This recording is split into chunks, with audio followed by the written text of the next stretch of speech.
What we have here is the Samsung Galaxy Note 3, which is the latest of Samsung's high-powered smartphones to hit Sri Lanka. Now from the get-go you'll notice that the Note 3 is a much more premium experience than its predecessor. From the silver chrome bezel on the sides, well, it feels and looks much more mature. So let's have a look. Now on the bottom you have your charging port, which is decidedly reminiscent of a USB 3 port. On the back you have the famed S Pen, which has again undergone a slight redesign. It looks a lot more mature than the previous one, and it is very stiff to take out, so beware.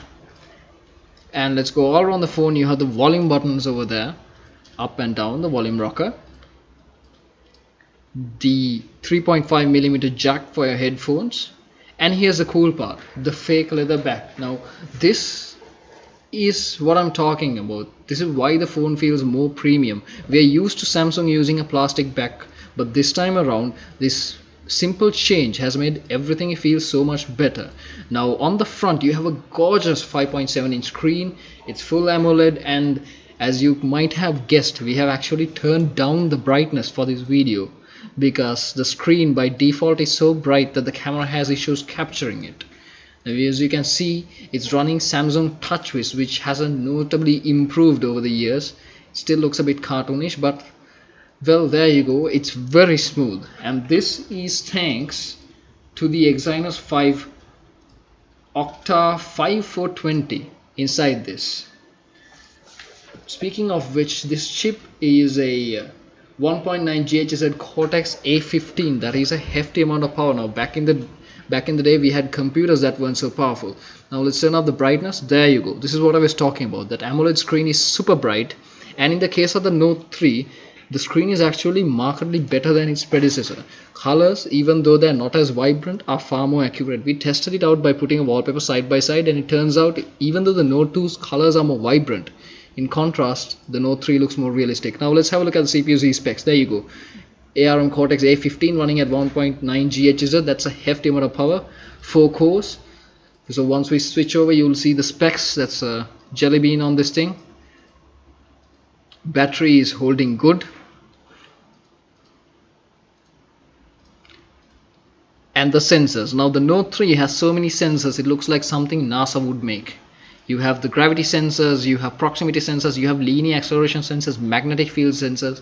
I mean, this thing could be used for war if somebody figured out how to do it. There you go, that's TouchWiz. Again, butter smooth.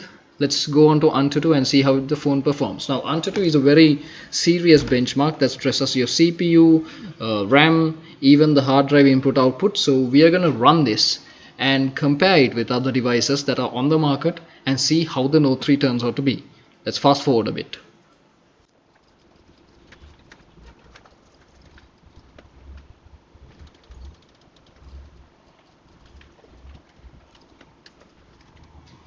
Right, now that Antutu is done with storage, it's switching over to the graphics test. Now while this goes on, let's talk of it. That screen, as you can see, is fully HD. That's 1920 by 1080. That's amazing, because a couple of years ago we wouldn't have seen screens like this on a Sri Lankan desktop, but now they're everywhere, even on the phone that you hold in your hand. And the Samsung Note 3 is spectacular because that kind of resolution gives you so much screen pixel density that it simply looks gorgeous. Everything just looks really sharp and clearly defined. Now moving on to the other specs, the phone weighs a cool 168 grams, which is very light compared to the phones of yesteryear. It can hold a micro SD card up to 64 GB, comes with 3 GB of RAM in either 16, 32 or 64 GB of internal storage depending on the model that you pick. And as we mentioned above, it has a micro USB 3.0 port, and there you go, benchmarks are done. 34,236. Now you can see the lead this phone has over the HTC One, the Samsung Galaxy S4, the Galaxy Note 2, the Xperia Z. Now again, these are synthetic benchmarks, but this gives an excellent idea of how powerful this phone is and how much it outperforms the competition. Even the S2, which was a flagship back in the day, is outperformed by a factor that's not even funny. So looking at the phone, it's not that much larger than a Note 2. It's not that much heavier either, it's not that much thicker, but it seems like a larger experience. And why is that? That's because of the larger screen that Samsung can fit in. They made the bezel smaller, they made everything smaller around the screen, and they've really given prominence to that screen alone. And so all you have there is just that screen and those three buttons. There's nothing else getting in your way. Now we're going to explore this thing a bit. Yeah, let's load up Real Racing 3. Now this is a very intensive 3D application, and we actually had this paused in the background while you're running. That should give you some idea of how good the Note 3's RAM performance is. And there you go, we are running it very smoothly at 1080p fully HD, no lags whatsoever. This game's graphics are actually comparable to, slightly ahead of, I would say, Need for Speed Carbon and the titles we used to play back in the day. And imagine this kind of horsepower on a mobile phone. That's where we got to over the years. It's been powered by a Mali T628 MP6 graphics card. That is the GPU. That's whatever's inside. Now I have no idea what those numbers actually mean, but when you go over to Wikipedia, when you read up on this GPU, you realize, when you run the benchmarks, you realize that it's a very high-end GPU that's inside the Note 3, making this possibly one of the most powerful phones available in the market today. Well, our driving skills haven't really improved, but well, we did the benchmark.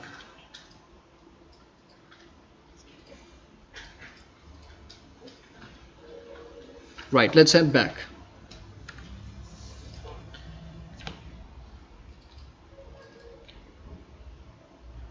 Now we are going to explore the camera a bit. The Samsung Note 3 ships with a 13 megapixel shooter that by all accounts should be pretty good. Samsung hasn't been boasting about this much because 13 megapixel cameras aren't anything new, but there are certain small tweaks and changes that we've all come to expect: face and smile detection, image stabilization, panorama, simultaneous HD video and image recording, and there you go. The camera is razor sharp. In low light conditions it's not that great. You might want to consider investing in a proper camera, but in decently lit conditions you have a phone camera that will rival any digital camera from a year or two ago. Look at that detail.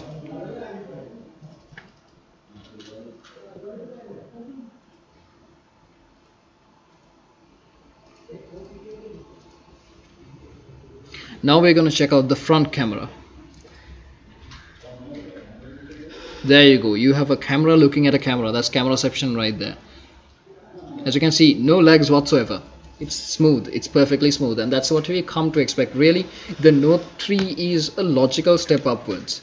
It doesn't do anything really new, but it's just taken the Note 2 experience, made it much more premium, and just scaled it upwards until what you have is a device that you really want. I mean, look at that leather back. It feels so good. You don't really want a case when you're holding this phone.